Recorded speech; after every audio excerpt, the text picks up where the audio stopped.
Hello, and welcome everybody to a very special live episode of Pod Strickland. I'm your host, Shwin and I'm joined on this New Year's Eve by my co-host Stacy. That is at StacyPen89 on Twitter, coming live to you from the West Coast.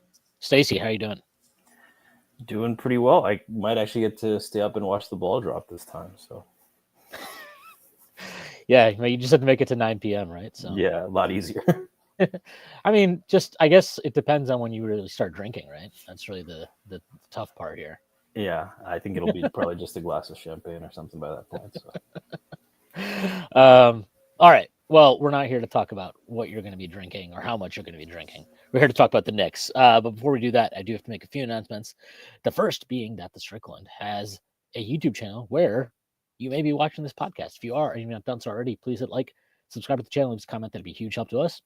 The Strickland also has merchandise like this hoodie that you can find on our website at www.strick.land. There's a link that'll take you to the merchandise store, and there's all kinds of cool stuff on there, like t-shirts, sweatshirts, hats, coffee mugs, water bottles, you name it, we've got it.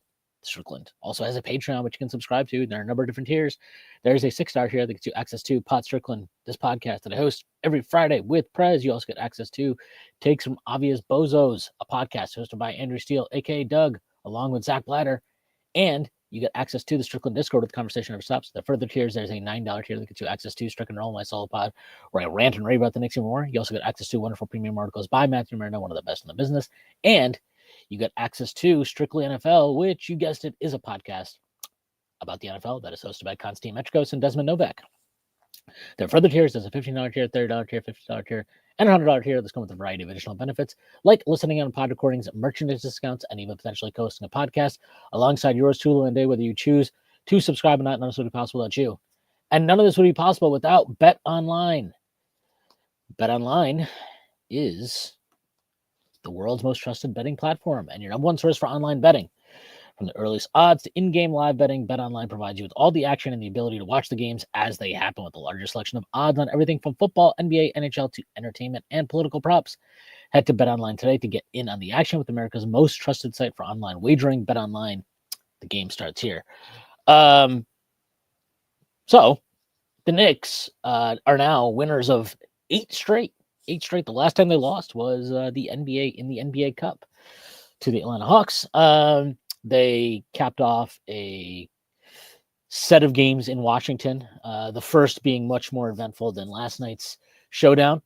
But they emerged victorious last night as well. 126-106. They beat the Wizards. Really just an awesome Josh Hart game. I mean, Karl-Anthony Towns also spectacular, but this was just a fantastic performance from Josh Hart. Triple-double, his 8th. Now in his last, I think his 9th, his 8th or 9th, or whatever the hell it is, in his last 67 games. He hadn't even had one prior to that. So, you talk about getting career best ball from a player. That's what the Knicks are getting out of Josh Hart now. How many players can you say that about? Like a lot of guys recently. Obviously, Dante. This is probably the best ball Cat is playing. Brunson, obviously. Hardenstein. Yeah, you name it. Yeah, I mean, Mikal has obviously picked it up as well over the last month or so. And OG's had some weird shooting performances. It was nice to see him knock down a few threes last night. But he's obviously playing great. Deuce has been a little up and down, but he had a nice bounce back in the second half yesterday. So that was good to see as well. But yeah, just in general, it's, it was just a nice solid win yesterday. They, another kind of dominant victory in a lot of ways. It was kind of funny because it was still a 1-point game into the fourth quarter. And I don't know, but it just never really felt in doubt, right? It just felt like the Knicks were going to win this game. And it was a lot less eventful, thankfully, than their overtime victory over these same Wizards on Saturday. So just nice to get that win and keep the good vibes going.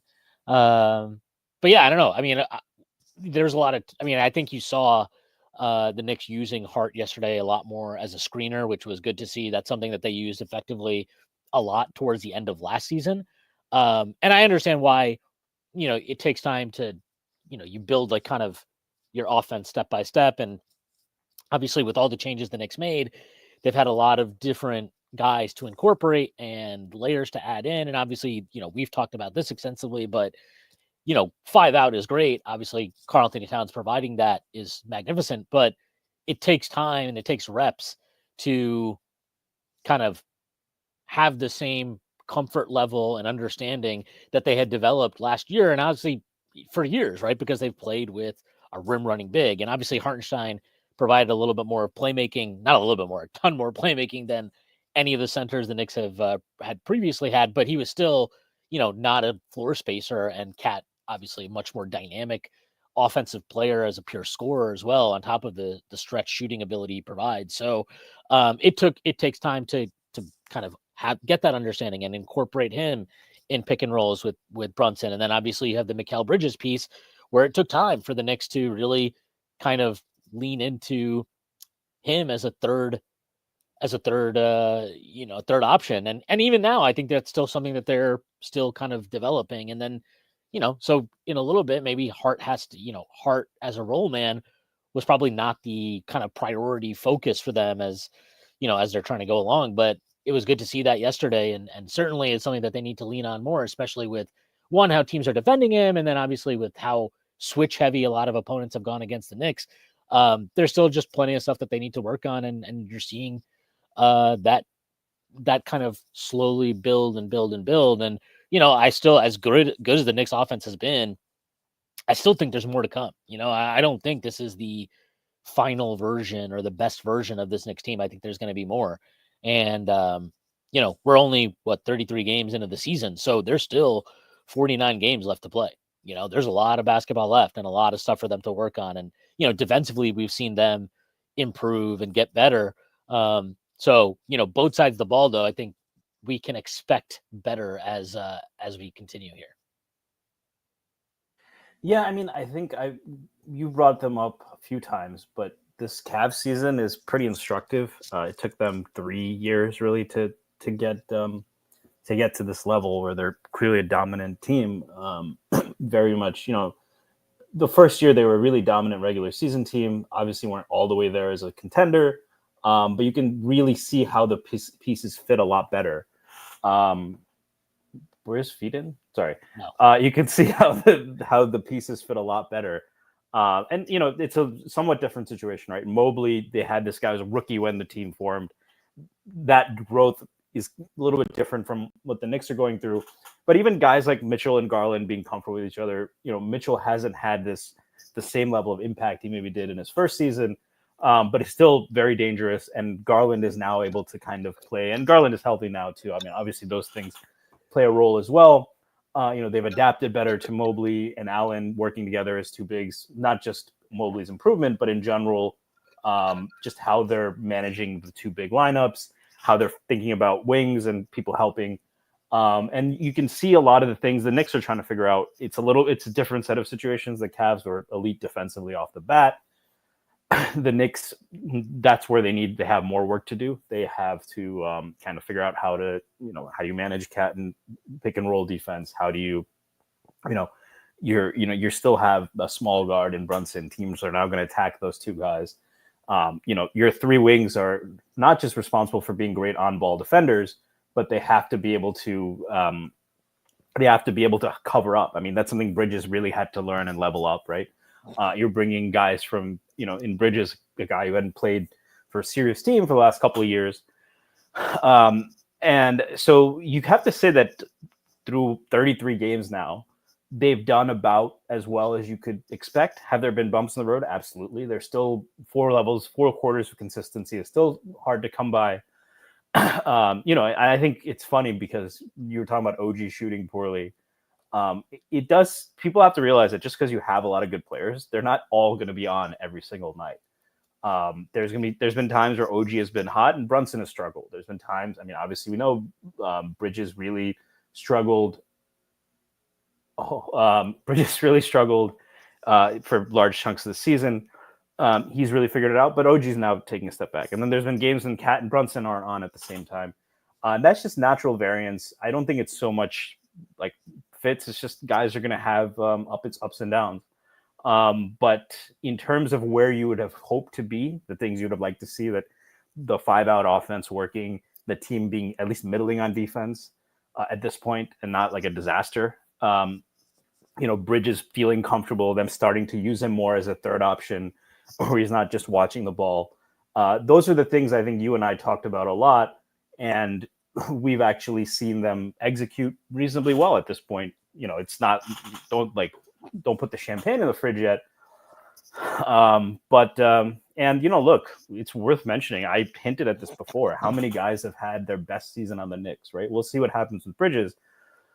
OG's had some really impactful years in Toronto, but he's played when healthy as well as he ever has. Brunson blew up. Hart has really, really just epitomized this team with the way he plays. And this is a team that's just built to capitalize on him. Hartenstein obviously got paid, had a great couple of years. I know we're not supposed to praise him on the pod, but Tibbs deserves a lot of credit. He's really had one bad season as a coach with the Knicks. The first year, as much as we can complain about the fact he started Elfrid Payton, that was a team that won 41 games in a shortened season, was the 4 seed, are built around Julius Randle. We're seeing that that's not necessarily a given, right? And with end of his career, Rose, who was pretty good that season as your second option, not even a starter. Mitch was out that year. Tibbs has kind of adapted and done a lot of things that people said he wouldn't. He, as much as we criticize some of the usage of the young players, it's undeniable that they've all gotten better. Deuce has become, he's been cold the last few games, but this was a guy that was getting talked about as a 6th man of the year candidate. Obviously, he was very impactful in the playoffs. Sims has turned from the 58th pick to like a viable rotation player, which in itself I think is a big win. Grimes, you see, he had success in New York and he's having success in Dallas. Quickly became a really good player. Mitch, I think really we don't talk about it as much, but as much as he didn't develop on offense, really became a much more disciplined and active defender. And this season, with a completely brand new roster, Tibbs has them at least on schedule, if nothing else. So, yeah. And speaking of on schedule. Can't believe that. SEC. For anybody that's wondering what we're laughing about, Michigan is pretty much, barring disaster, they're about to beat Alabama here. With how much did they get 10 yards passing all game? It was terrible. It's actually pretty funny. They were 20? They were like 21.5 point dogs against Ohio State. And then today they were 16.5 point dogs against Alabama. So, but they didn't even have Grant or Graham.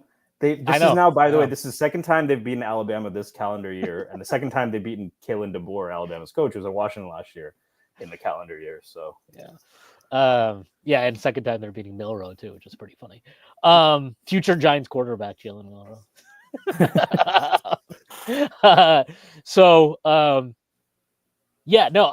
Actually, it's kind of funny that you bring this up about the kind of how the Cavs, it took them 2 or 3 years to kind of build up their depth again after depleting their roster basically when they traded for Donovan Mitchell.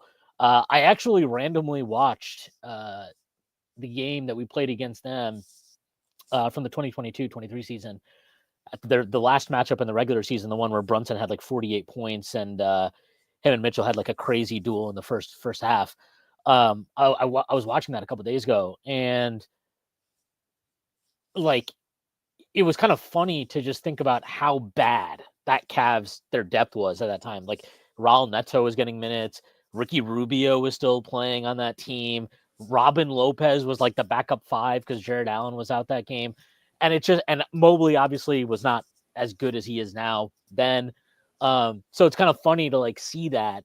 And that's just how bad their depth was. And meanwhile, our team was like, Randall didn't even play that game, but you have obviously Brunson, but you have Grimes, you had Obi, you had RJ, you had Mitchell Robinson starting lineup, right? And then you had Quickly coming off the bench and Hartenstein coming off the bench and Josh Hart coming off the bench, which is so funny to think about now. Because he's like grandfathered in now into the starting lineup. But and Deuce played in that game because they were a man down. So Deuce coming off the bench and like and a very low minutes role. And it's just funny to like look at that, see that group, and think about like how much this roster has changed over the last 12 to 18 months, really.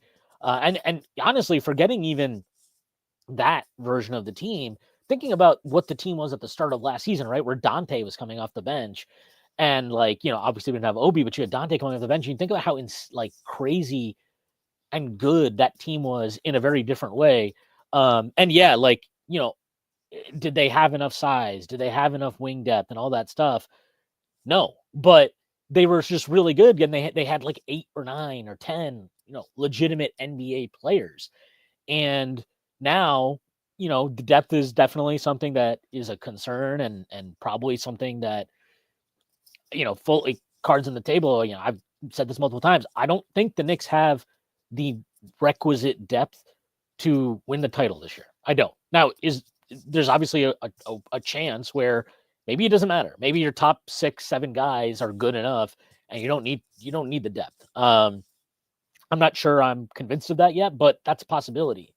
But like, it's just kind of an interesting thing where, at that time, obviously that game is whatever, but like, we'd smoke Cleveland in the first round, and you kind of felt like, are the Cavs fucked? Like, is this just over for them? And now you look at their team, and they've had 2 off seasons since then. They've obviously made a coaching change, and it's crazy how that just flips, right? And now it's like, well, Cleveland can win a championship, right? Like, I don't know. I don't want to get into like is Cleveland legit? Do you trust them or whatever? Yeah, but 26 and 4 or whatever. You have to at this point. Yeah, you have to just give them the credit of like they're a contender.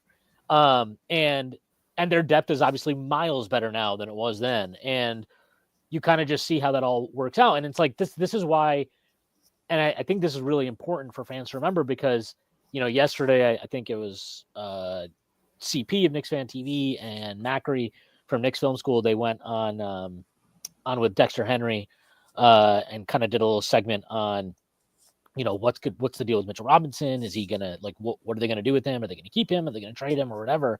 And I do understand, like, yes, like if you are at the point, and I think a lot of people are at this point of, we can't trust Mitch, and therefore we need to trade him to get a better depth piece, be it a wing or another guard or whatever it is. Like, I understand that, and I think that's legitimate, and I do think those are long-term things that they will need to address moving forward. But like, they can't operate under the assumption of like, or with the lens of, we have to make a move for this season. And yes, I understand the Knicks are in a contention window now. You push all these chips in, you have to kind of be championship or bust. But they have assembled this group, and this group should be together for the next 3 or 4 years. And so any move they make has to be a move that raises your bar over the next 3 or 4 years, not just this season. And then maybe, like, it has to be a move that you're getting a piece or pieces that help you over the entirety of that period. And Mitchell Robinson, as it stands, like, really good player. We don't know if he's going to be healthy. He hasn't played basketball since April or May, whatever it was. And he doesn't really have value because of that. So does it make sense to attach your limited draft capital at this point to kind of attach to him and try to upgrade or get another piece or whatever? I don't know. I mean, it just probably depends on what level of player are we talking about, who is coming back. But I would be really hesitant to just pull the trigger on stuff like that, because I also think there's a chance if Mitch comes back and he plays, 15 minutes a night off the bench, he could look really fucking good in that role. He could be really, really good in that role. And he will play his value will go up as a result. And so are you better off holding off until the offseason? And then, like, forget the value part of it, as, in terms of Mitchell Robinson as the trade asset. But like, what Mitchell Robinson provides, and again, it was kind of funny, like, obviously we've all watched Mitchell Robinson for 6-7 years now, but like, he hasn't played in so long, you almost forget like what he can do. But it was funny watching back that Cavs game I told you that I watched, and like from a couple years ago, and I'm like, oh yeah, I forgot that like Mitch is just this gigantic human being who can like truly erase shots at the rim and in the paint in general. And as good as Cat, and Cat deserves credit for, like, I think really doing as much as you could reasonably expect from him defensively. He's obviously not the rim protector that Mitchell Robinson is.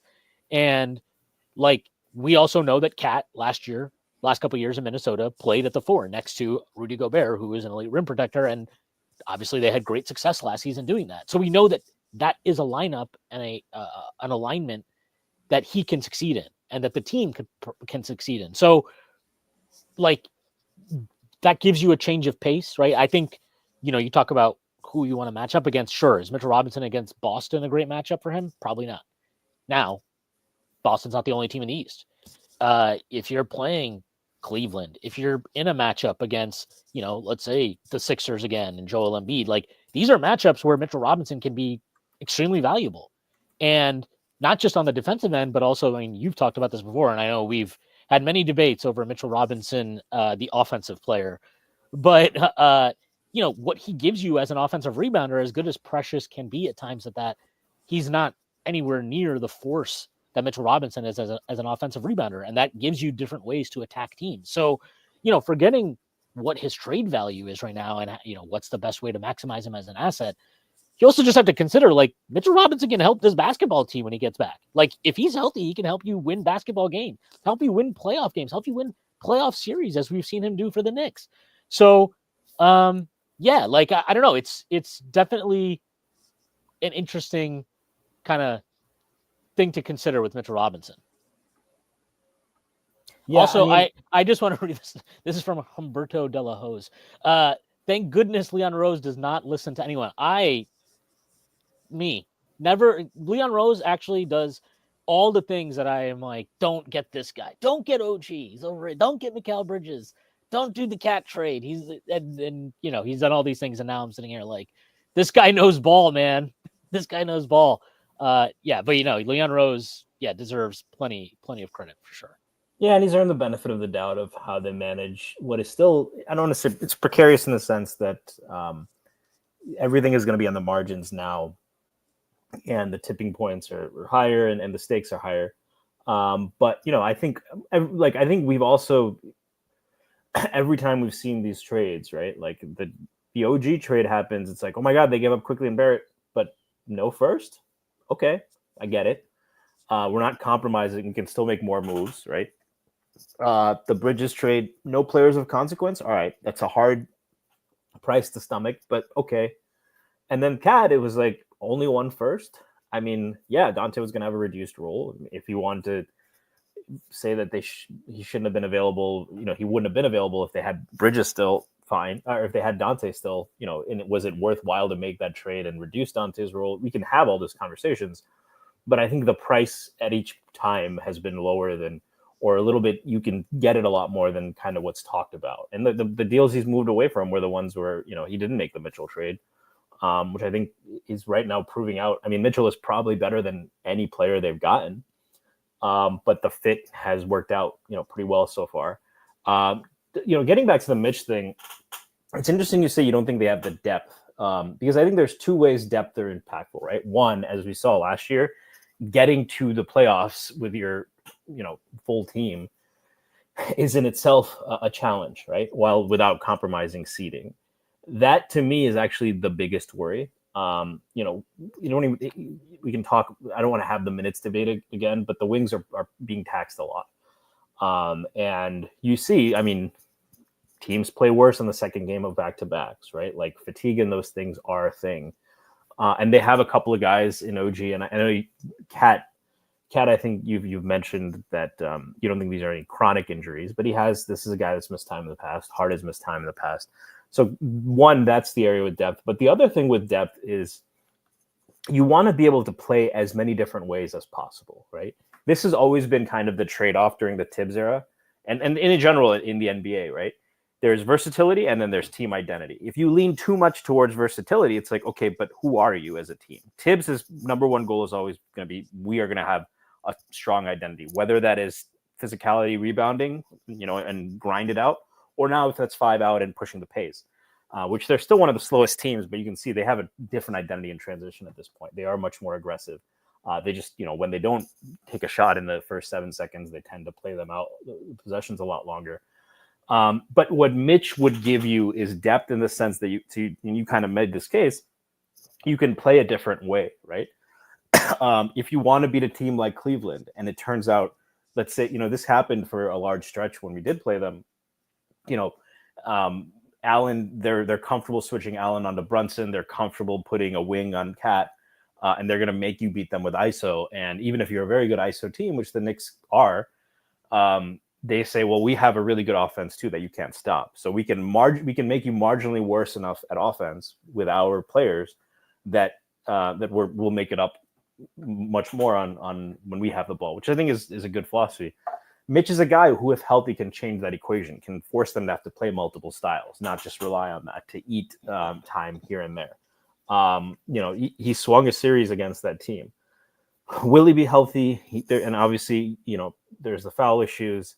But again, if it's 10, 15 minutes a game, and he can play some even next to Cat, it just gives you more options, right? Which I think is really what you need. So in that sense, like, I definitely agree with you. It would be nice to get another wing to reduce that load. But what Mitch does give you, and if they do trade him, you might want to look at getting another 7-footer who allows you to get a different look like that. Because even when they play Precious with Cat, Precious is more of a rim protector. But you don't have that imposing physicality the same way, right? Although I think their offensive rebounding is a little bit underrated. I think on a percentage basis, they're still above average in offensive rebounding percentage. And they've proven that when they need to win games that route, they're very capable. I think Cat, as a rebounder in general, but especially in offense, that's something that wasn't talked about as much as in the trade and hasn't been talked about as much, but he's been a good offensive rebounder. He's capable of doing those things. Obviously, we know what Hart can do. Precious is a pretty good offensive rebounder. So they have that, but Mitch gives you that other identity. The reason why I still would ultimately not expect them to make the finals is because I think beyond the depth, it's tough for me to see them matching up well with a fully realized Boston Celtics team. That's kind of where I'm at. They have answers on the wings, but in pick and roll, I think Boston poses more problems for them, and Boston has better answers for the same kind of problems that the Knicks pose. By the way, the Knicks do a lot of those same things.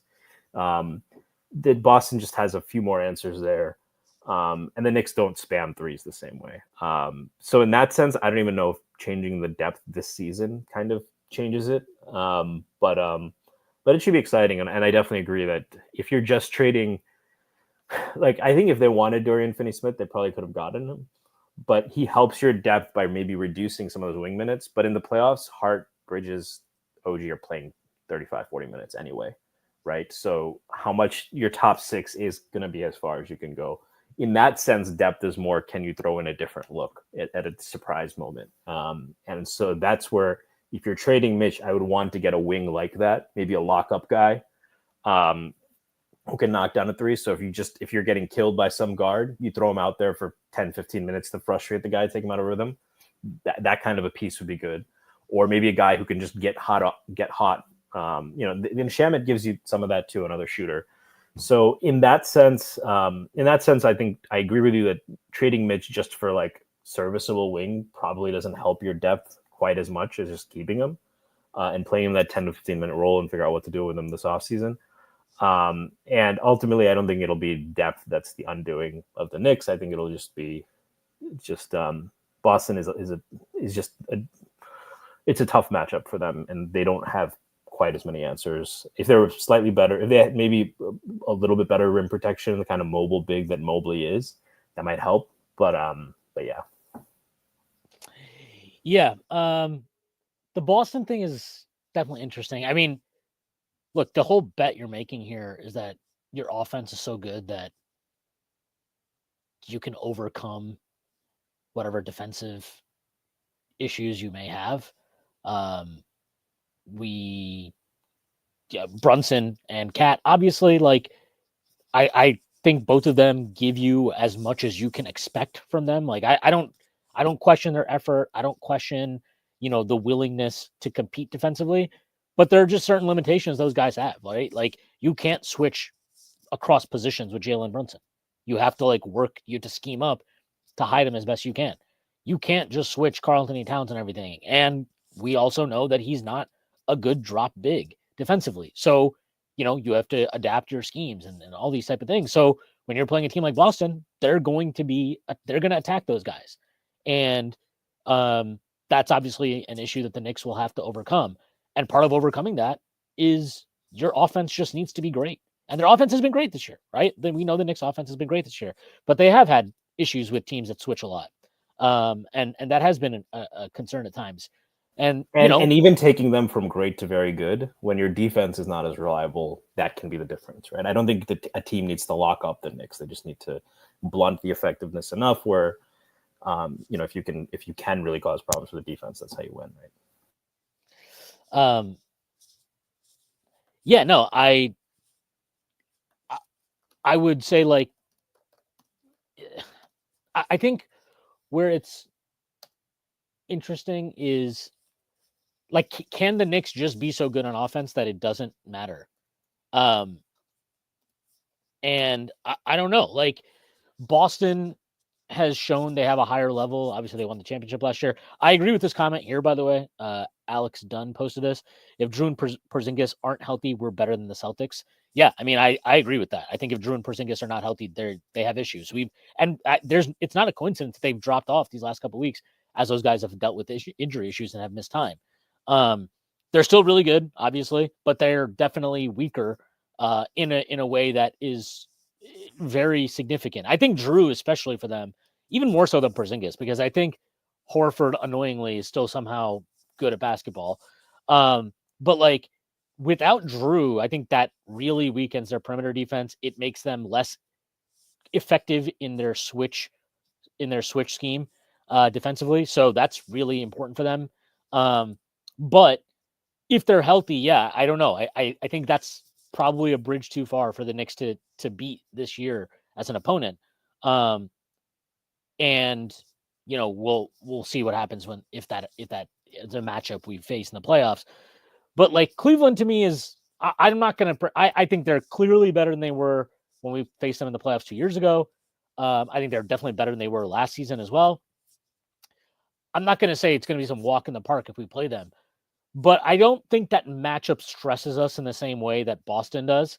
And that matters. Like, Mobley and Allen, they're both really good, but they don't, you're not worried about these guys launching threes, right? I mean, I know Mobley's shooting like 41% from three this year. He's taking 2.3, I think, per game. So who gives a shit?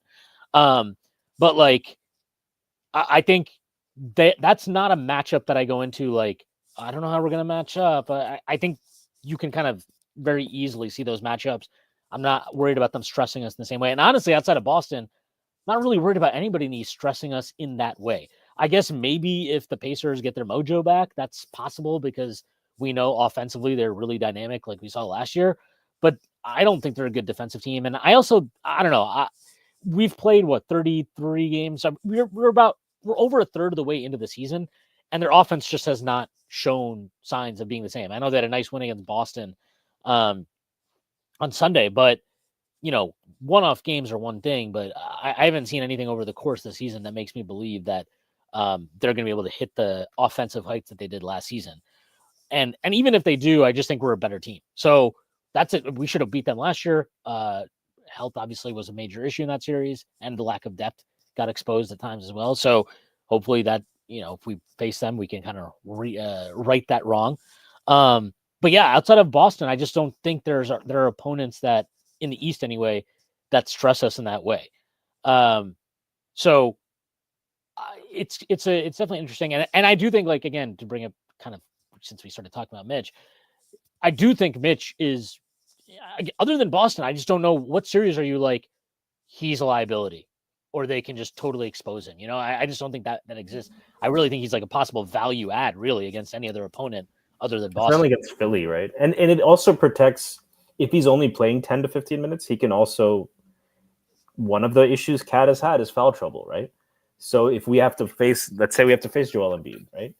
I think Cat has acquitted himself well in that matchup in the past, but we have four guys that defend Embiid well, right? You talk about Cat's done a pretty decent job on him, but even if you want to say no, okay, fine. Mitchell Robinson, Precious Achiuwa, and OG. All three of those guys have had varying degrees of success on Joel Embiid. And we saw it in the playoffs last year, right? We saw it.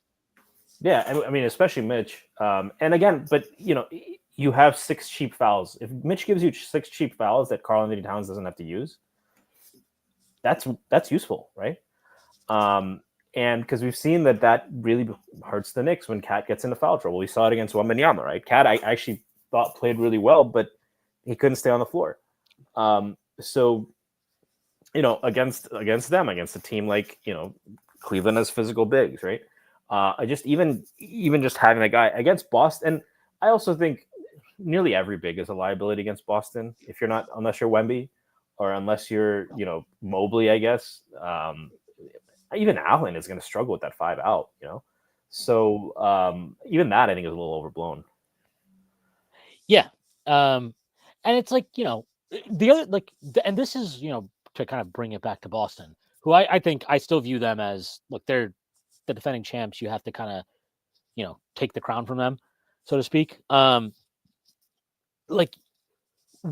obviously we all remember that first game of the season where God, our defense was atrocious and whatever, but we put up 122 in that game.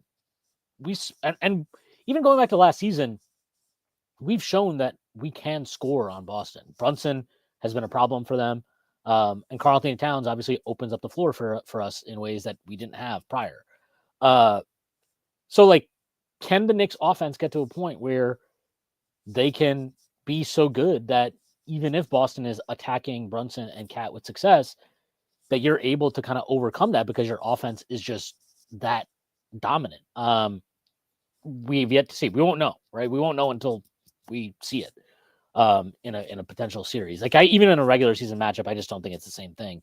But I think in that with that being kind of the goal long term in a way, I'm pretty encouraged by what I've seen from the Knicks recently. Offensively, I know that they've had some weird ups and downs, sure, but I think yesterday in particular, the way they were able to use Hart as a screener was really, really encouraging. And I think them leaning into kind of really making Mikal Bridges more of an offensive focus has been good. And obviously Mikal himself playing better and getting more comfortable and not being so mid-range reliant, right? Like he was earlier in the season, where it just felt like constantly you're waiting for him to kind of join the party, so to speak. And now he has. And I think what he gives you, I mean, that Spurs game, obviously Christmas Day, you kind of saw what he can provide, right? On a day where Cat didn't have his best game and Brunson struggled, you got a 41 point masterpiece from Mikal Bridges. And it wasn't just, he's hitting corner threes. This is a guy who has the ability to create a shot for himself in the mid-range in those tight game situations, where, and it's different, right? Where earlier in the season, it felt like he was using that as a crutch. Whereas in that game, you kind of saw, okay, this isn't a crutch. This is actually a thing that can be a weapon for him and for the Knicks. So, continuing to kind of blend all of this stuff and layer your offense and so you have solutions for all the different problems that teams will throw at you, right? Because, we know how playoff series work. There's always going to be tactical adjustments that are made. And you want your coach to be able to, obviously identify that stuff and be able to scheme things open. But you also need players on the floor to recognize what's going on and adjust in real time. And that's kind of why I wasn't too concerned earlier in the season when they were struggling, right? The Knicks got up to a 5-6 start. And why I'm still not of the opinion that they're fully I don't think they're the best version of themselves yet, as good as they're playing right now. I think there's still a lot of stuff for them to work on. And that's why you have an 82 game regular season, so you can really iron out all these issues. I mean, even, forget this year's team. We've seen this with most of at least the 3 playoff teams the Knicks had prior to this season in the 4 years under Tibbs. All those teams got better as the season went along, and they were playing their best towards the end of the season. And it's because I think Tibbs does a good job of and I understand why it's frustrating earlier in the season. I was frustrated by it at times, even this season, even understanding this, that Tibbs starts off with this is what we do. This is what we're doing. This is our base strategy, offensively, defensively. every season, right? Like this is how we're going to start. And then as the season goes on, he starts mixing in a little bit more and a little bit more and a little bit more and a little bit more. And that's why the Knicks tend to play their best ball towards the end of the year, because they have the most pivots that they're going to have. They have different solutions that they can lean on and options they can go to. So I think there's still plenty of work for them to do. And I really, as good as they are offensively, I fully expect this to be even better and more more dominant, in March, in April, this season. Yeah, I mean that's been the trend, right? I think every year, besides that lost season of 2021-22, the Knicks going back to Tibbs' first year, right? They were solid and respectable and decent, but probably a fringe playoff team. They make the Derrick Rose trade, then they get to like, okay, this is probably a playoff team, or at least a play-in team. That was the first year I think they did the play-in. So yeah, this was they looked like a comfortable play-in team. And then in February they go on, I think it was like a 9-game winning streak. So that happened, right? Then there was the Josh Hart trade that took them, that really catalyzed them the year after, where they became a fifth seed. End up beating Cleveland, right? But they really, I forget what they played. What was it like at the rate of a 53 win team after the Hart trade or something like that year? So second half surge, right? Last year, despite players dropping like flies, they actually surged to the second seed in the East, right? So that is something that happens. That the team tends to get stronger in the back half of the season under Tibbs. They have seasoned vets now, right? I think one thing that is very interesting to me is how will this team, as we saw with that Cleveland team, they were not as good in the playoffs as in the regular season. So that'll be, as you said, right? Regular season is not the same as the playoffs. How will they look in a playoff series against Cleveland or Boston? That's to be determined. But I think, it's been good. It's gone about as well as you'd hope. There's still a lot of room for improvement, and I don't say that to be critical. I don't think you're saying that to be critical, but this team they're just scratching the surface, and it's really encouraging. And yeah, that's even before the Pacome Dadier superstar turn. So we still have that in our future too. If you, I just wanted to pull this comment out because it's pretty funny. Carl has the most fouls in the NBA. That's from Alex Dunn. Thank you for that. That's actually very funny to me. Karl Anthony Towns has committed 26 offensive fouls this year already. So if he ever wants to cut out, and I think I forgot who. I'm gonna pull up this comment too. This is from I think David Goodman posted this. Got to find a way to teach Cat to stop the chicken wing stuff. Most of his fouls are offensive fouls. Yeah, I mean the hook he does. Like I kind of understand his frustration because you see other guys get rewarded for that, right? They draw fouls on that stuff. He's just got to understand what his rep is at this point. Officials are clearly looking for him to do that. They know he does it, and they call it. Like they blow the whistle on him for that. He's got to understand that. And I'm sure that Tibbs and the coaching staff I'm sure that they've let him know, and they have to keep telling him. But like that's really the most frustrating ones for me because half the time you don't even need that. Like you're already fucking past the guy, man. Like, and you're huge. Just go finish the bucket. Like, just go get the bucket. You don't need this extra stuff. But like, yeah, I mean, I'm pretty interested.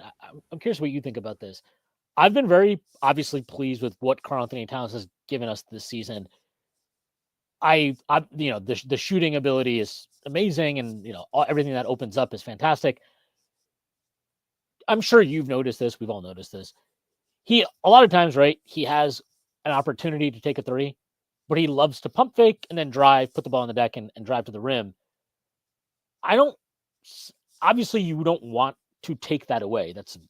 He's good at that, and it's great to get layups, obviously, and attack the rim and all that stuff.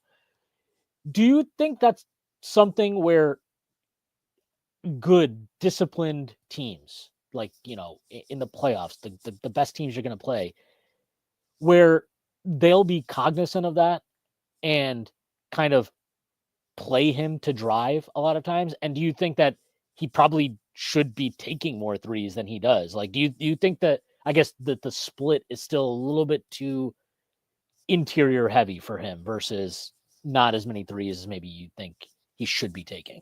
And do you think that could be an issue against teams that are kind of locked in on him in the playoffs?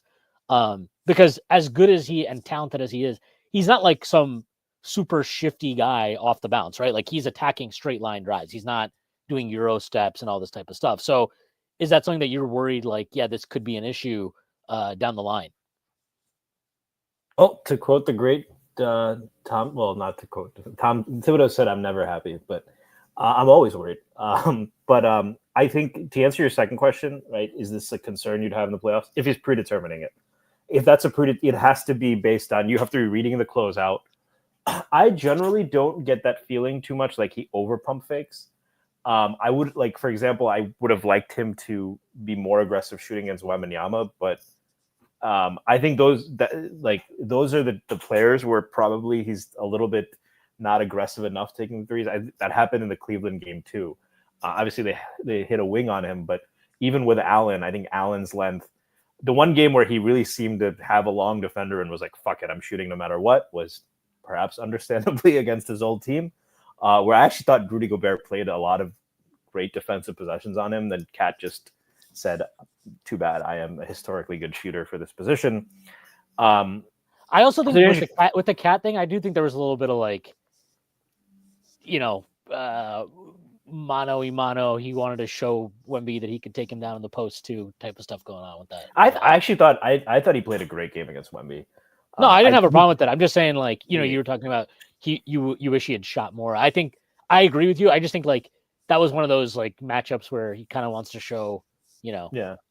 And I think it was actually, I mean, that actually was a great game. I was stressed. I should have watched the game on mute because I thought the commentary was very one-sided, but it was fun to see because Wemby played really well, but the ways Cat was beating him, it was a lot of craft, right? Like, he would get Wemby to jump, but he would get he was the second jump rebound, right? Or like slight pushes, the veteran moves. That was really fun to see from a guy who's known more as like a stretch five. But I think if he's not predetermining his reads, he is dangerous on the closeouts. I think Stingy or someone said this in the Strick Court yesterday. Like, if you get in the way of a Cat drive, it seems like a good way to get hurt. Yeah, it's straight line, but it's a freight fucking train. And he is pretty fast. I don't love his ball handling ability. I think that's probably what gets him into a little bit of trouble with both turnovers. And, like, Julius that's the one thing I would say. Everyone talked about the passing. The one thing I think Julius is legitimately better at than Karl-Anthony Towns is ball handling. Towns is a way better decision maker, so that offsets it. But in terms of being worried about, I think that, yeah, if he gets too closeout attack happy, if he gets too drive happy, these teams are worried about wings stepping in and getting a hand on the ball, right? Or taking a charge. He could probably be a little bit more judicious, but it's still, to me, nitpicking, because I also see him off of drives make the right pass a lot, off those pump fakes, find guys. Like, he's dangerous in that. Not just going all the way to the rim, but finding a guy off the dribble, turning it into a post up. I think to really coach that would be micromanaging. Just don't predetermine it, right? You have to read the defender closing you out if he's out of control drive. And if he's not, there's not a guy in the league, certainly not anyone in the Eastern Conference, that can block that shot. Maybe Jared Allen. So it's not, in that sense, it's not a worry. Should he be shooting more threes? I mean, when you shoot that well, it's like asking if Steph Curry should shoot more threes. It's always yes. But generally, it's tough for me to find much fault with Cat's offensive process. I mean, honestly, I think we just need to know who Cat is at the elbow anyway, right? We can agree on that. Well, I mean, wasn't it sickening to you to see a 7'5" guy didn't that hurt your soul to see a 7'5" guy taking 16 threes? I mean, look, the Knicks won for a lot of reasons. I think I see a lot of Knicks fans say this. Well, if Wemby was better in the post, then the Spurs maybe would have won, and that's why they lost. It's like, give me a break. The dude put up 42 and 18. We had no answer. It's also understandable. Like, he's fucking 20. Like, of course he's not some dominant post player yet. It takes time. Like, especially for these. Obviously, Wemby is as good as Porzingis was at a young age, like Wemby is a different level of talent even on that. But for these like super tall guys who need time to fill out, right, and physically mature, that's like the hardest thing for them to develop is that comfort in, with their back to the basket and all that type of stuff. And, Even like Cat's an example, right? It took him Yeah. time to really fully go supernova as a stretch five, right? And even with like, with Porzingis, the issue he had really early in his career was like he really struggled when I'm sure we all remember this when like we'd play Boston and you just have Marcus Smart like dry humping him and he had no idea what to do. It's like, and in your head you're just like, dude, just fucking turn around and shoot over him. You're so much like he can't block your shot. But these smaller guys that can get under you and they take your legs out from you, and you don't have that lower body base there. And I think like you saw that towards the end of that game against San Antonio where, Tibbs was like, okay, fuck this. I'm just going to put OG on him. And he couldn't move OG and he was not comfortable on him. And I think that's something that he has to develop, but like, yeah, who cares? Like he shot 16 threes. Yeah. And he hit 6 of them. Like seems fine. Like, I don't really know what the issue is there. But yeah, this was brought up here. This from Nelly Nell. Ball movement is the Knicks' best offensive tool to throw off opposing defenses. I agree. And I actually, I've talked about this with you previously, Stacy, and we've talked about this a bunch, but like, even with that ball and the player movement that we're seeing at a much higher level than any previous Knicks team, certainly in the Thibodeau era, like even that, there's still times, right, where you see Hart and Bridges cutting into the same spot, or Hart or like Cat, or Bridges cuts as Karl Anthony Towns is driving to the hoop and kind of cluttering the lane. And so you still see that there's things that they need to kind of adjust and have a better read on how to play off of each other.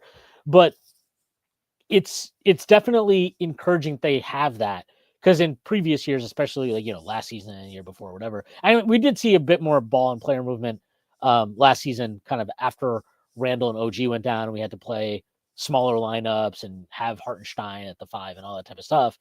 But like we were so dependent on like, okay, get a switch that you like and then have Brunson attack it, or get a switch you like and post up Randall, right? And it was just, you were just always searching and trying to like manufacture offense in a way that this group doesn't really seem to need to. Now, obviously, in games where maybe the rest of your team, you're in a slog and you're struggling or whatever, it is nice to have a guy that's like, I can just go get us 55 tonight, guys. Don't worry about it. I got us. Like, yeah, it's nice to have that in your back pocket, but the Knicks are not reliant on that in the same way that they have been in the past. And obviously the fact that they have all these kind of like high IQ guys that can swing the ball around and cut. And obviously Cat opens up so much of that stuff too, with how he opens up the floor. Yeah, it's really nice to see that and have that ability, because it's being able to create easy offense is huge. Yeah, and I think again, if we look at I think they're leading the league in assist percentage. They're 4th in the league in assists per 100 possessions. Yeah, and they're basically tied 3rd with Cleveland, and San Antonio's also. Cleveland's at 28.7 assists per 100 possessions. So are we, and so is San Antonio. Yeah, and so I mean, I think that's probably, I would imagine that's much different from previous Tibbs season. I think they've generally gotten the balance right. Brunson's averaging a career high in assists. I have no problem saying this for the 100th time. There is a huge difference between Karl Anthony Towns' usage and Julius Randle, particularly on this team. But the ball, Karl Anthony Towns rarely stops the ball, and if he does, it's one of those post ups where he rarely just turns the ball over. Or rarely loses track of where his teammates are. Usually these either a good pass, maybe he misses a shot. He's pretty effective once he gets to his spot in the short mid-range as well, which is something we saw with Randall, but I think the awareness is a lot better. And they have great, Hart and Bridges, maybe not unsurprisingly, have developed really good chemistry in transition. All 5 guys in the starting lineup can put the ball on the floor, which is just going to lead to more assists. And more guys being in threatening positions where guys have to close out harder. All 5 guys can shoot. And I think for the most part, guys have been playing unselfishly. There are times this year, I know this comment from David Smith, Brunson does not need to play hero ball this year. Knicks have Cat and Bridges this year to go to also when Brunson plays hero ball, it hurts the offense mostly. I do think there have been games where Brunson's just decision-making, like Christmas, I thought was one of his worst games this season. I don't think it's a coincidence that probably his worst games do have these rim protectors who can take away that floater or make it harder, and he's not getting the calls the way he used to in the past. What I say when you say Brunson, when Brunson tries hero ball, the offense plays poorly. I would say there's probably a high correlation in the games where Brunson has to isolate a lot between that and the Knicks having a bad game. But, how much of that is, I just want to make sure we get the causation right? Because sometimes Brunson has to do that because Cat is in foul trouble or, Bridges is having an off night or something, right? So I definitely agree there are other guys. I think last time we talked about this, Shwin made a case for Bridges getting more on-ball usage. He's up to 1.5 possessions per game in pick and roll, which is, it's like that's about what Jrue Holiday gets in Boston. You could probably I would up that even more, but they're starting to give him more, and he's averaging a respectable 0.98 points per possession, or I think 75th percentile. So I think they've understood that. They're starting to diversify. They even went to Bridges even when Brunson came back in on that Christmas Day game. But I do think there are times when Brunson goes ISO mode, which is kind of out of necessity. Either other guys don't have it, or the defense has taken them out and is kind of forcing the Knicks into that.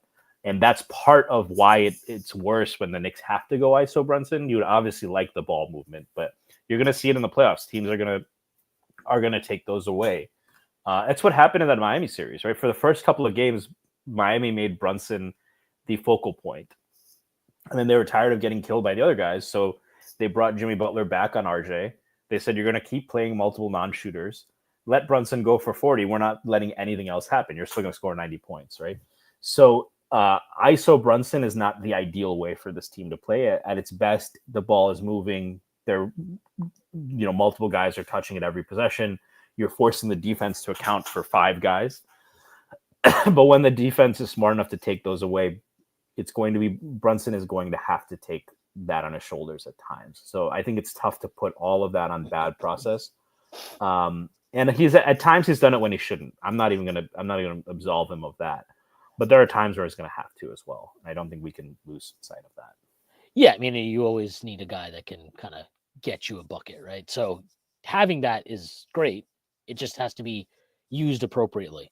And there are times where I think, that, like, if you go back to that NBA Cup game, he had an atrocious game. That was one of Brunson's worst games as a Knick.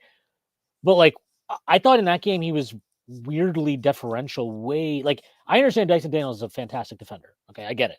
But like, he was not looking. He wasn't aggressive. And then like when he had then at the end he kind of realized he had to, and he just wasn't in any rhythm.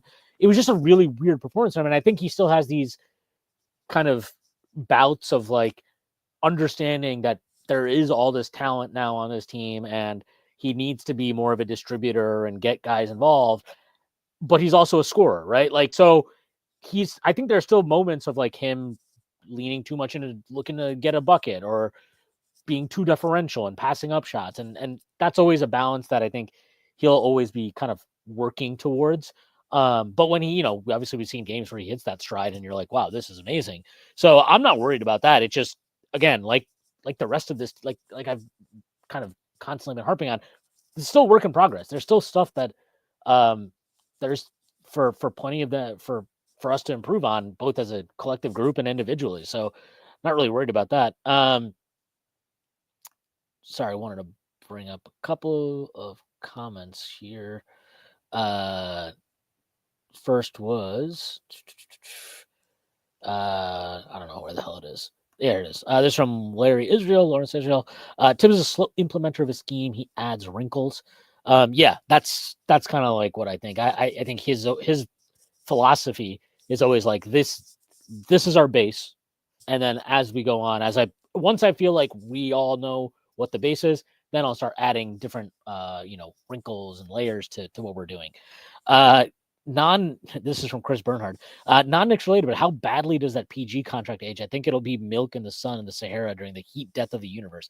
It's not looking great. I know that Philly has been playing a lot better lately, and Joel Embiid being back obviously is a pretty big deal for them. But right now, Paul George is having easily his worst season in probably his career.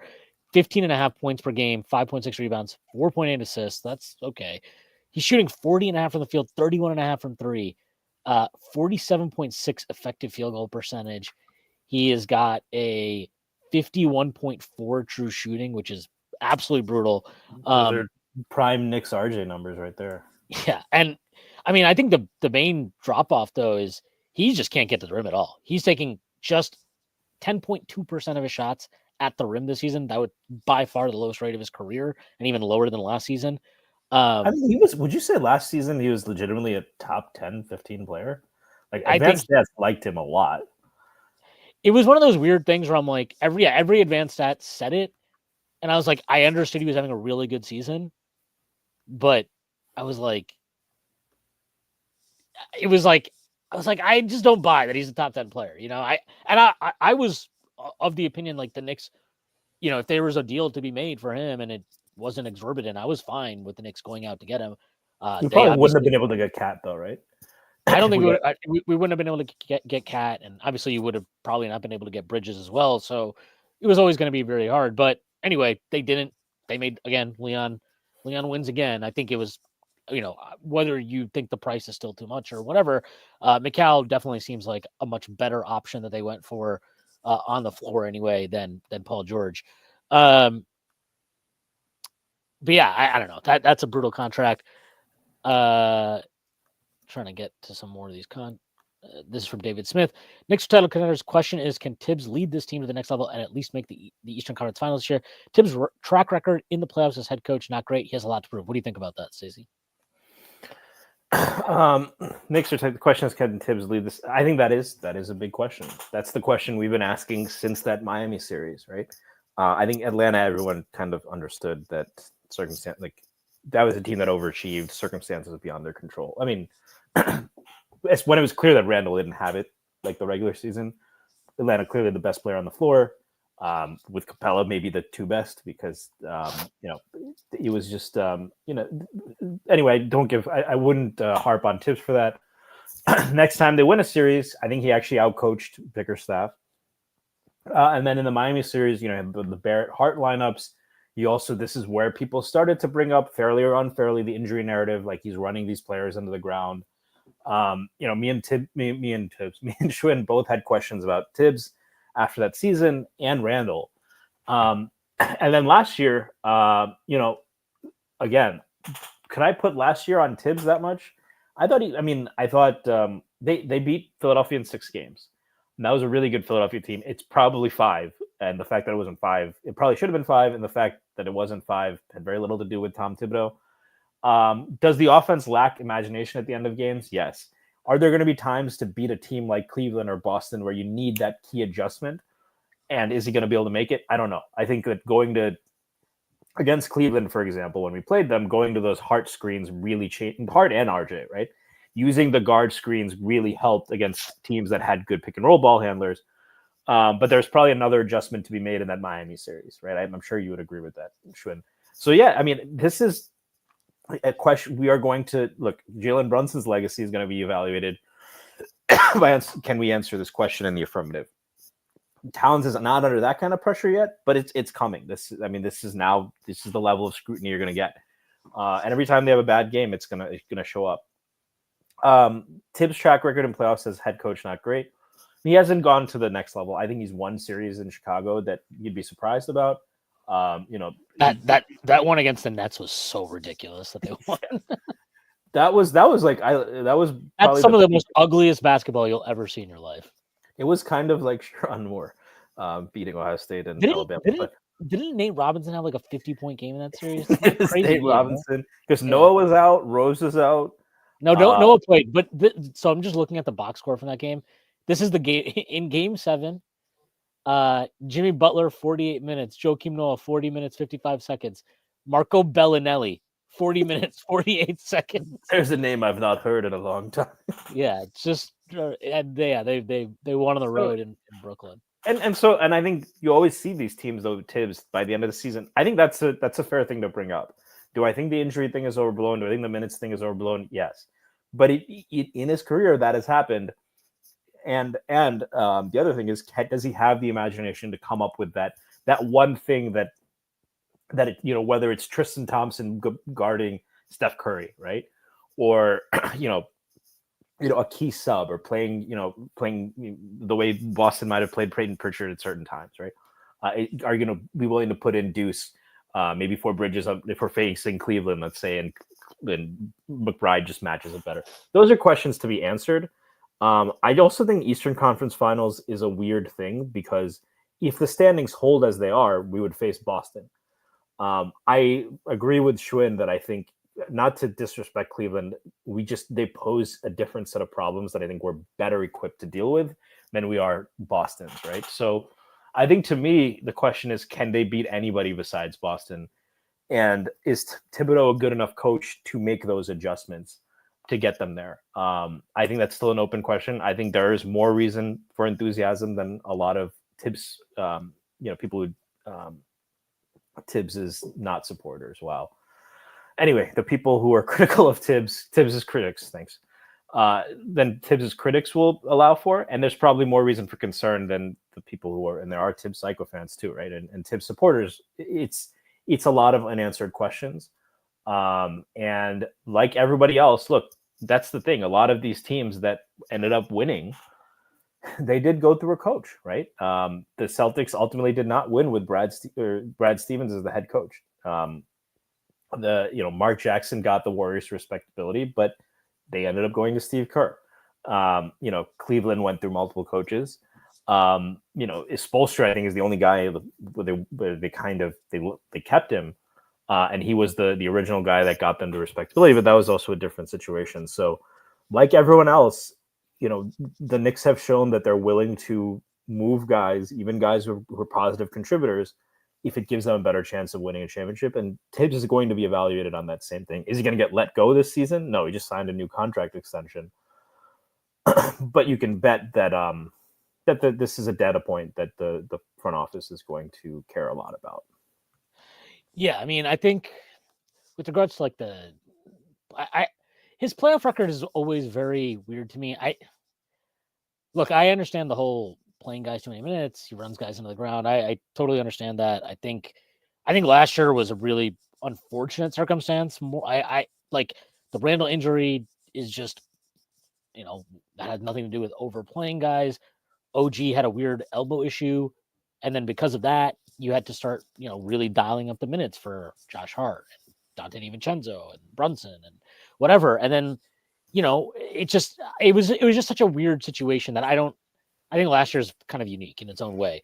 But yeah, I mean, look, I think if you want to be critical of him, I think it's fair to be like, hey, look, I understand, that he did a great job in his first season with the Knicks to even get them, the 4 seed and all that stuff.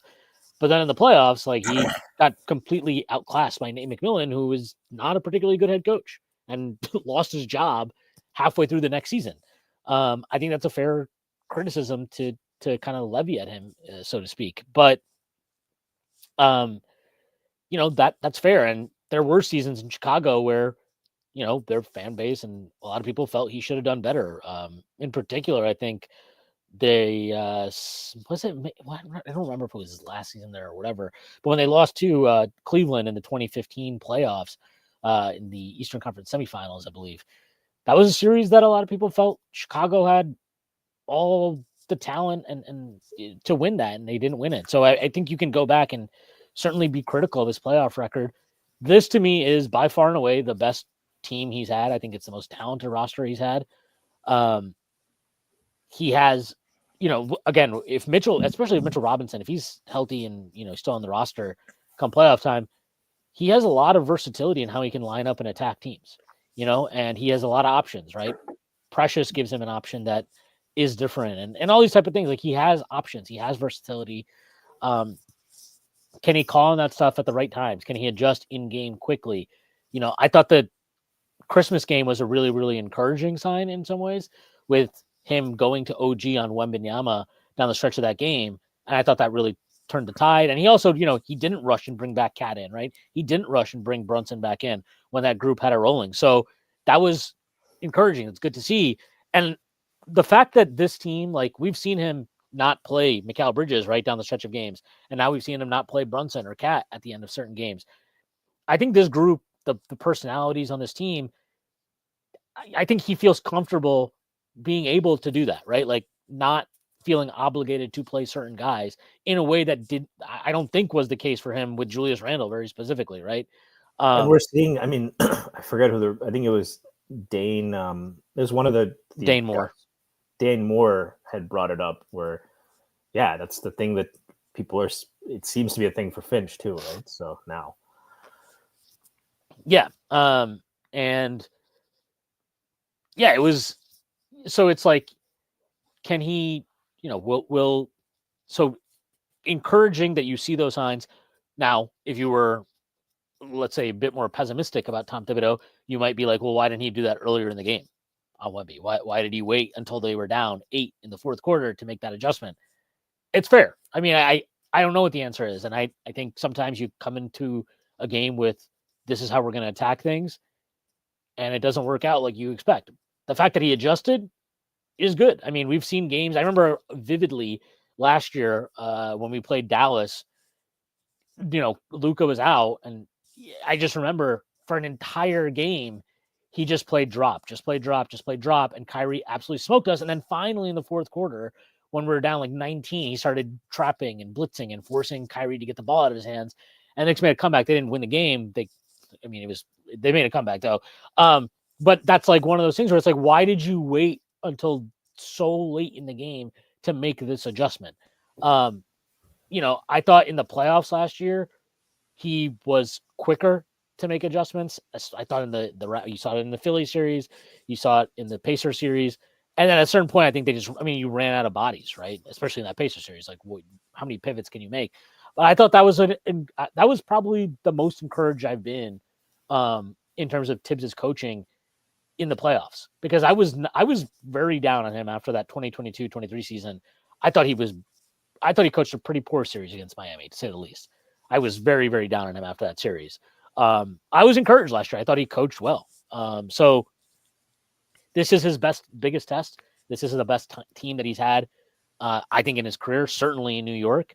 And they have championship expectations, and rightfully so. So that's the scale that he's being judged on now, just like Leon Rose is obviously going to be judged on, ultimately, does this team get to a finals? Can they win a championship? That's really the scale that we'll be judging this group on. Yeah, and I think one thing I'll add there, it has been encouraging to see that, Tibbs has this identity he's liked from his teams. He wants a rim protector out there. He wants to grind out slow possessions, a slower pace, not turn the ball over. Those are his principles. He's willing to sacrifice things like ball movement and spacing to handle those things. It has been very encouraging that he's adapted to the fact that this roster is not quite built for the ideal perception while marrying some of his strengths, right? So it's kind of, we're giving you a roster with some defensive flaws. I think he's done a pretty good job. Like you said, he's, you've seen the defensive strategy, I think, a lot. And compared to other coaches, I think he's good at making those kind of changes, right? He's deployed OG very creatively throughout his career here. He's gotten Precious to really execute, I think, a lot better on defense. He unleashes Deuces like this pit bull off the bench. But he's still allowed, this offense. They are pushing the ball more than ever. I'm sure there's one or two passes every game in transition where it's just way too aggressive. They throw a deep pass where Hart decides that he's the second coming of Patrick Mahomes and Josh Allen, to please present company here, and just overthrows it by a mile. And I'm sure that drives Tibbs crazy, but he's allowed them to play free both in the half court and the full court. But they still are they are still one of the league, the best teams in the league at avoiding turnovers. I think they're like fourth or fifth in turnover rate.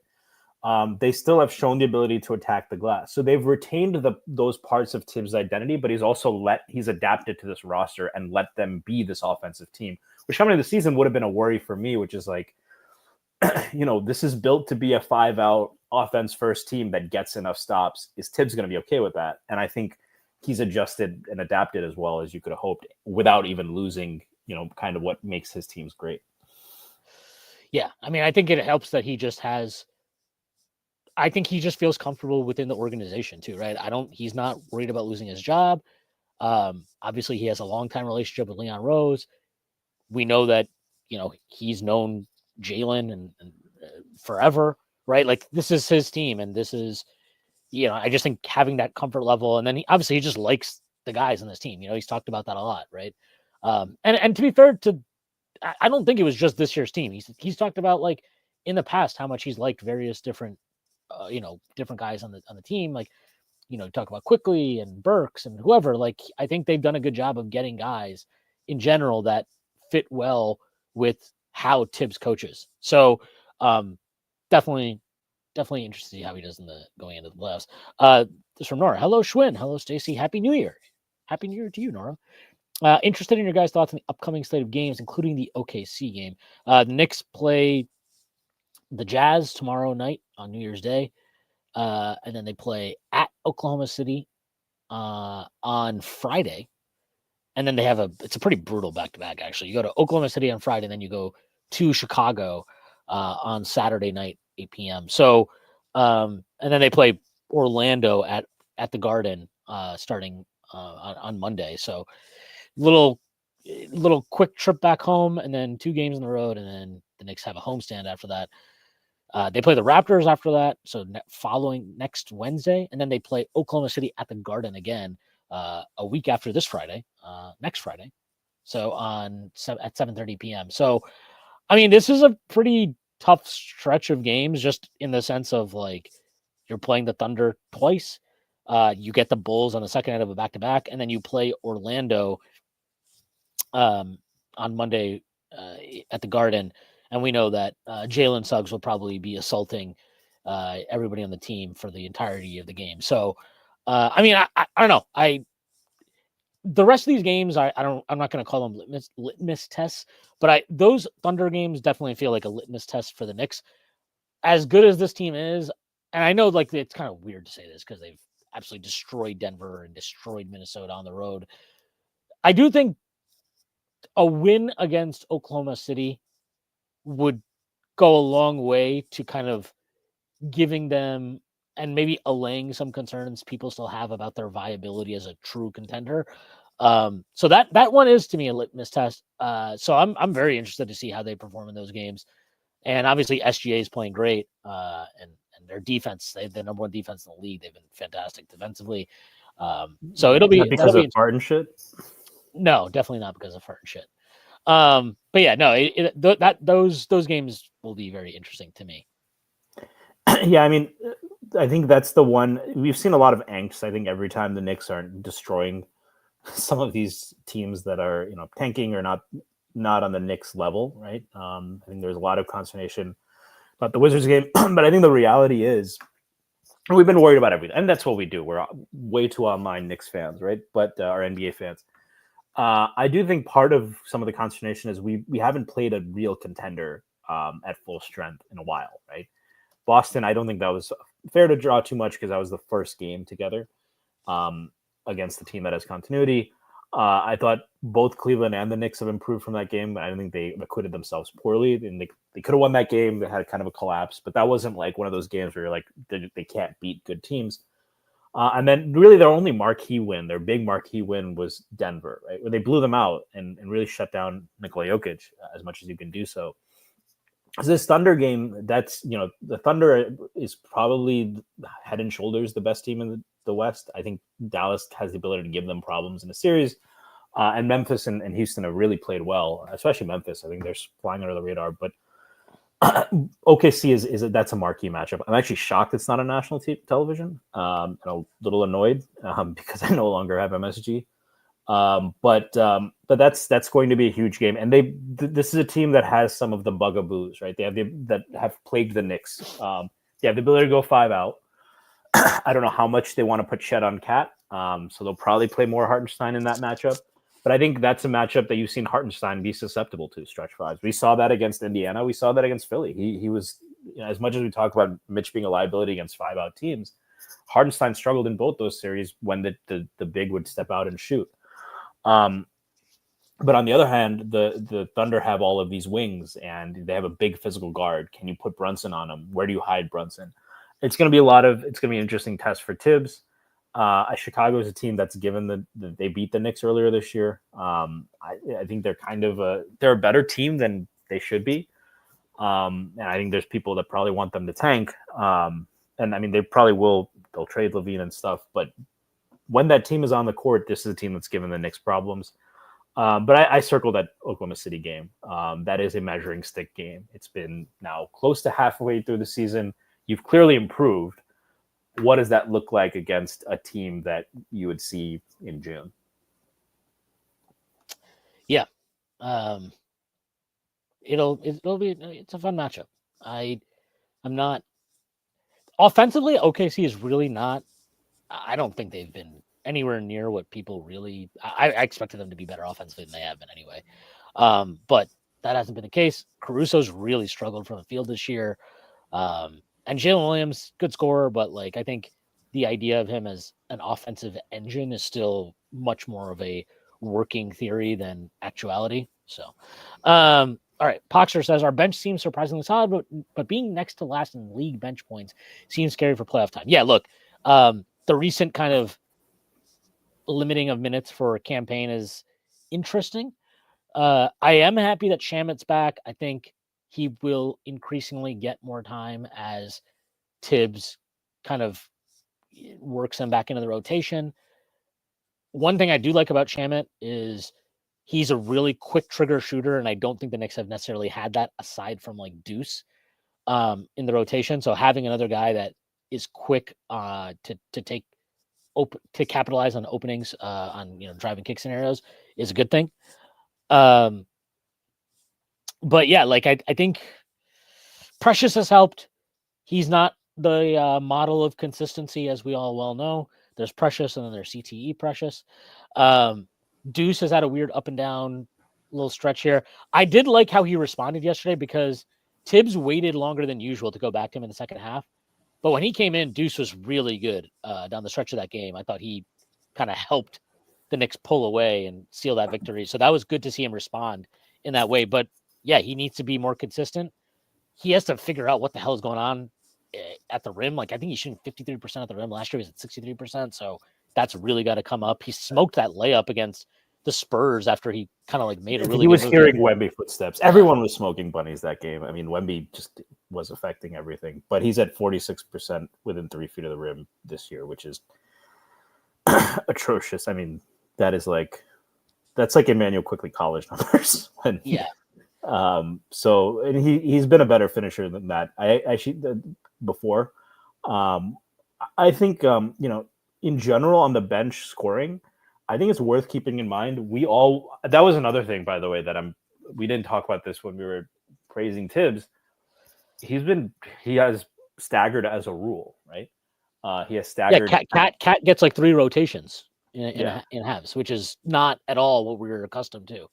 Yeah, and he didn't do that with Randall as much, partly because Randall in the bench, frankly, wasn't that good. And maybe that shows another thing that he trusts Cat a little bit more to be the guy. And they have Bridges now, right? So he usually plays Cat and Bridges with the bench. That's necessarily then going to reduce some of the bench scoring, right? Because guys are not going to be like, if you have Cat in the game, no, I don't want Campaign getting up shots. Unless it's like a standstill catch and shoot 3 or like that weird floater. Even that floater, I'm like, in measured doses, right? And it's the same thing. Deuce right now is a shooter. And shooters are going to go through ups and downs. I'm not worried about that with him. The finishing, I think he's going through a little bit of a rough patch. I think he's always going to be a guy. He's not going to be a guy that can create much for himself. He just needs to finish when he gets a clear look. But I think even the shot selection, I haven't minded too much from him.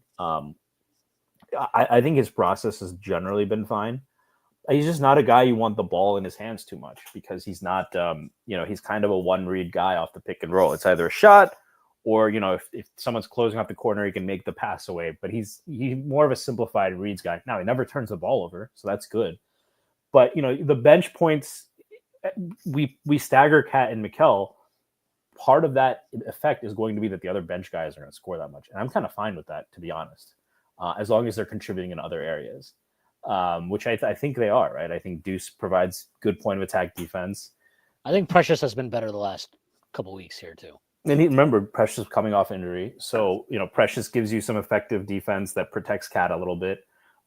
Sims has been viable, and now you have Shannon, right? So as long as those guys give you something, I'm not too worried about the scoring per se because and frankly, if you look at Cat's numbers without Brunson, which are largely bench minutes, they have been destroying teams, right? So, I think it's double-digit net rating when Cat is on the game and Brunson's on the bench. This is not, people are going to take this and mean, oh, maybe Cat's better without Brunson. No, but those are largely bench minutes, and the bench has been effective as a unit. You're just not seeing those individual guys put a lot of fear into you, but that's going to happen because you have Cat and Bridges with the bench. So I'm less worried about the scoring itself and more about can that bench win against other teams? And it has. I mean, it helped turn the game against San Antonio, right? I mean, Brunson and Cat were both on the bench. So, again, it wasn't them scoring. It was Bridges and it was Hart making the big plays.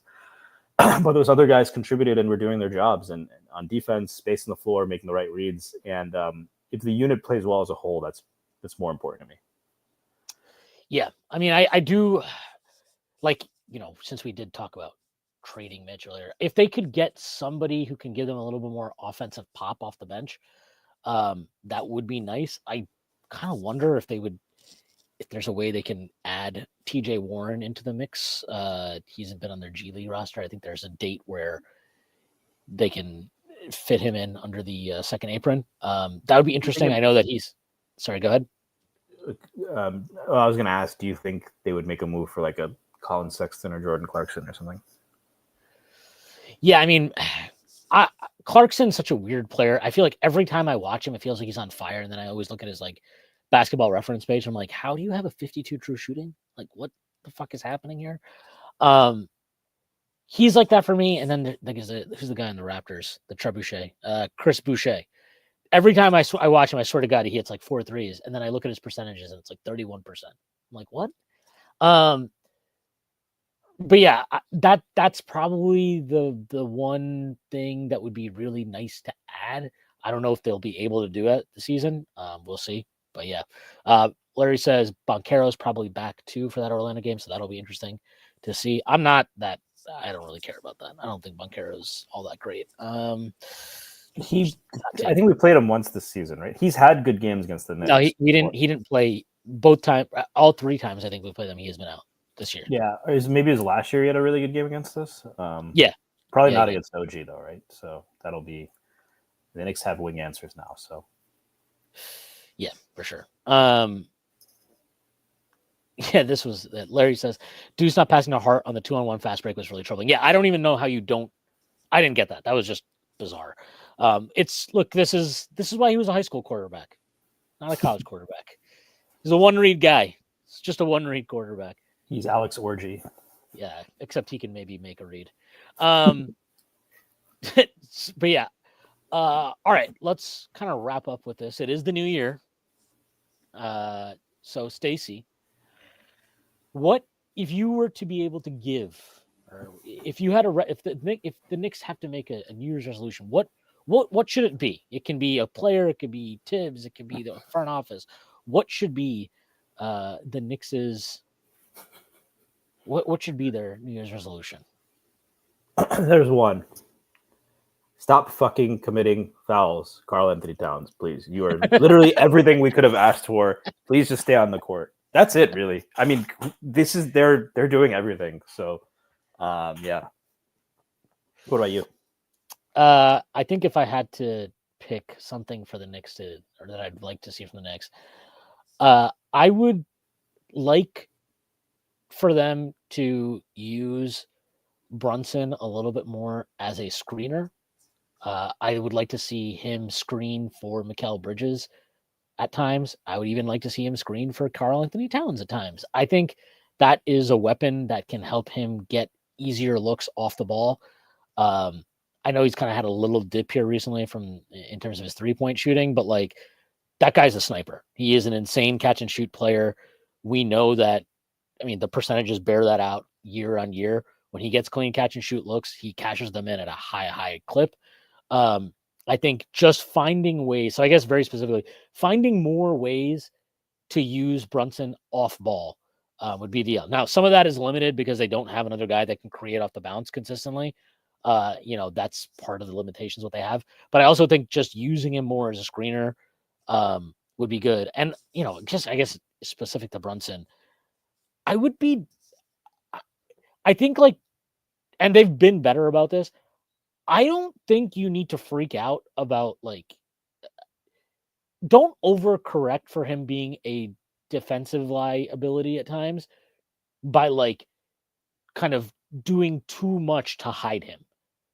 I think you can switch him a lot in a lot of matchups and feel okay, because I don't personally feel like he's some total disaster in terms of getting blown by on the perimeter. Can he get screened? Sure. Can guys overpower him at his size? Yeah.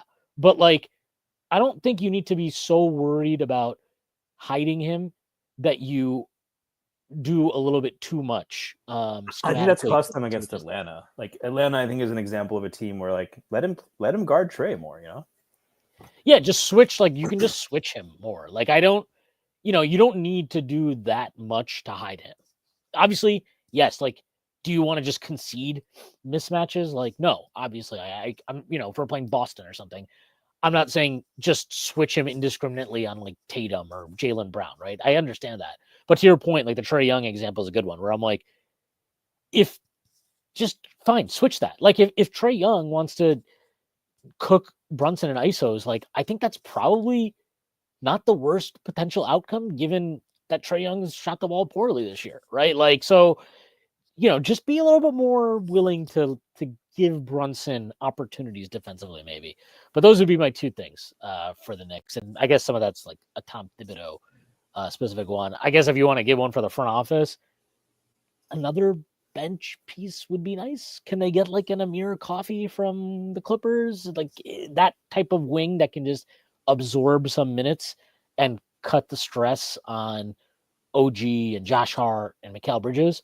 That would be really nice. Maybe that's just Shamet, right? Maybe that's signing TJ Warren and Tibbs getting comfortable with those guys and getting them more minutes. I know Prez has made the case for Malik Monk quite a bit if Sacramento goes full fire sale. I don't know if there's a viable trade out there for him, but I mean, even if they were, and if there is a viable trade for him, I just don't think the Knicks have the assets to get him because his contract is good. I think there'll be teams that would easily outbid whatever the Knicks can offer for him. Which is basically Mitch in a first, right? Yeah. I did want to get back to you.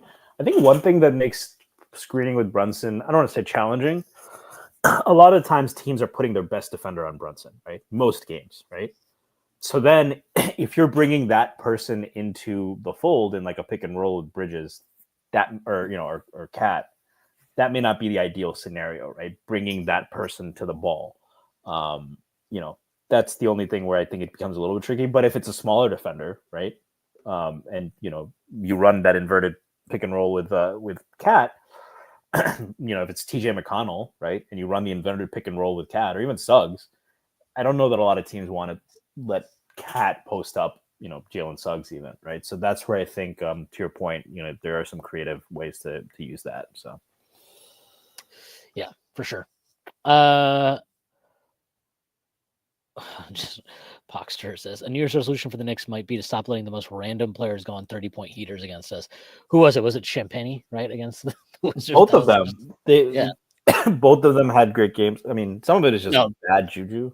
The most annoying one was, and not that he went off for 30. Yes, Sohan hitting 3 threes. It's you got to be fucking kidding me, man. The guy shooting, and he was shooting 18% from 3 coming into the game, and it's you can't even be that. That's the right strategy, right? Just leave the guy open, let him fucking shoot, and he makes all 3. Just fucking ridiculous. Teeter asked Kispert if he's gettable this offseason. I've always liked Kispert. The impact metrics don't like him.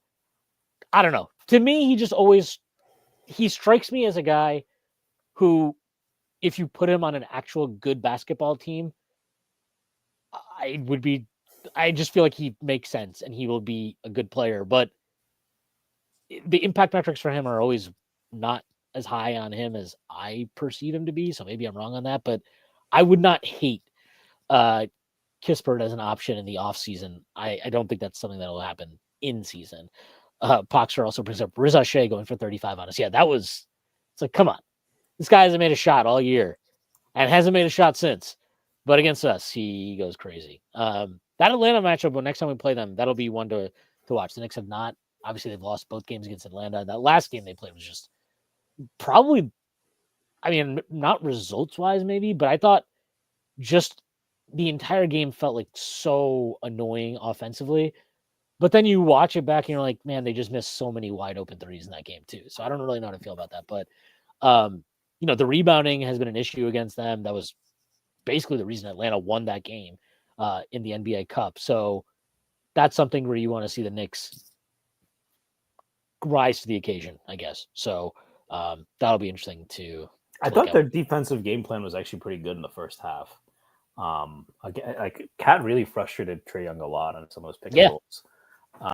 I think I talked about this before. Atlanta started to pick up the pace and run 2 or 3 or 4 of those, and just sample odds are going to make that tougher to defend. But I thought that first half was encouraging to me. That, like you said, they couldn't hit shots. So yeah, for sure. All right, that is going to do it for us. Thank you for everybody that joined us. Thank you for the comments. It's pretty awesome. Stacy, any plans for the New Year's? No, it's actually a sunny day here, so which is it's not very common, as I've learned. So probably we'll go outside, get some sunshine. But no, how about yourself? No, I'm not doing anything. New Year's is, it was cool when I was young. Now I'm just like, it's another day. It's just another day. It's no Diwali, right? So yeah, it's no Diwali. Christmas is more fun. Christmas is great. But yeah, New Year's, whatever. Don't care. No plans. Probably just gonna order a shit ton of Chinese food or something like that. Really exciting stuff over here. All right. Again, thank you to everybody in the comments. Thank you for your support. Thank you to Leon Rose for building this awesome basketball team. Thank you to this awesome basketball team for giving me a fun time watching them play. All right. That is our show for today. I hope everybody has a great and safe New Year's. Thank you to our sponsor, Bet Online. And I'll see everybody on Friday. Peace.